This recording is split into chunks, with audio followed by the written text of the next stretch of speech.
Hey Cornerstone, there was a show called The Bob Newhart Show.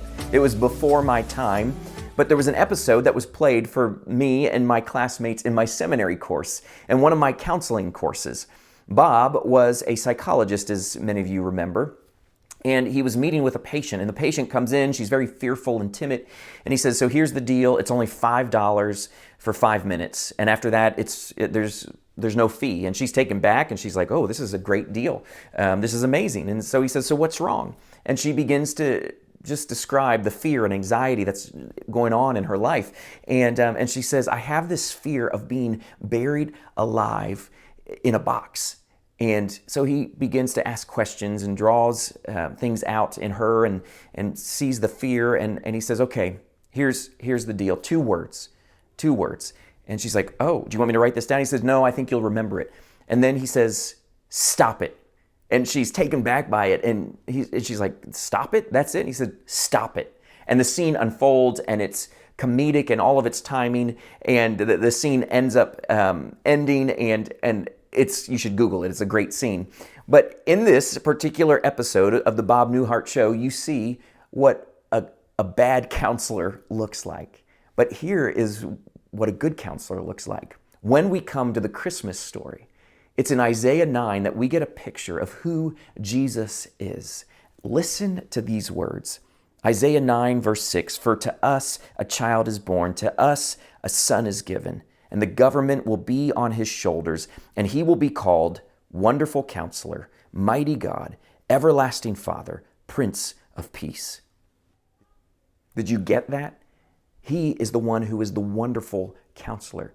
Jesus is the one that came to be with us, but he didn't come to be with us just to say, stop it, knock it off. No, Jesus came to do something for us. We looked at this past week, that he came to nail our record upon the cross, and he came to give us his record, his perfect record of righteousness. He took our record of sin and selfishness, and he took it on the cross, and he gives us his record of righteousness.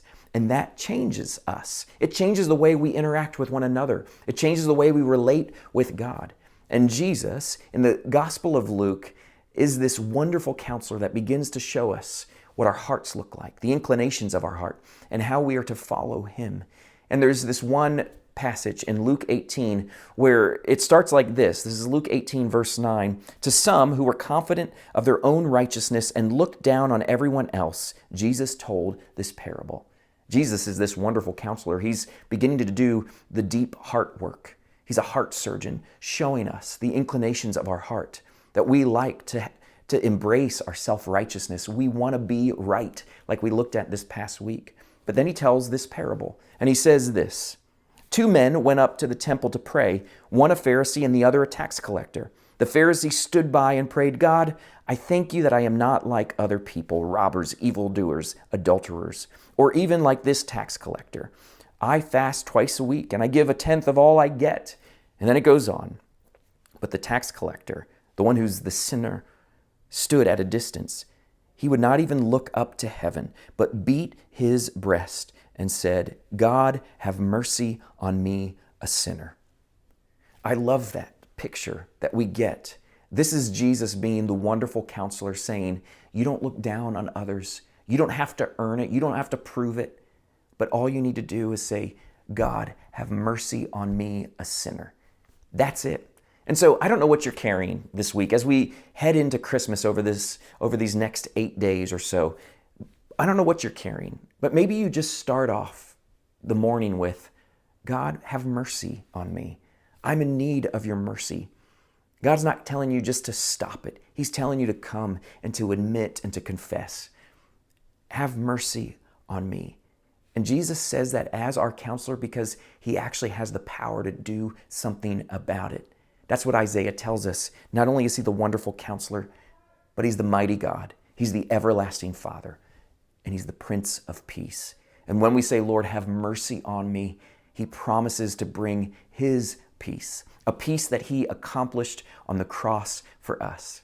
And so let us go into this Christmas season, this week, as we get ready and prepare for Christmas, with just those simple words. Lord, have mercy on me, a sinner. It will affect our relationship with Him. It will affect our relationship with one another, and we will encounter His peace, His perfect peace. Amen.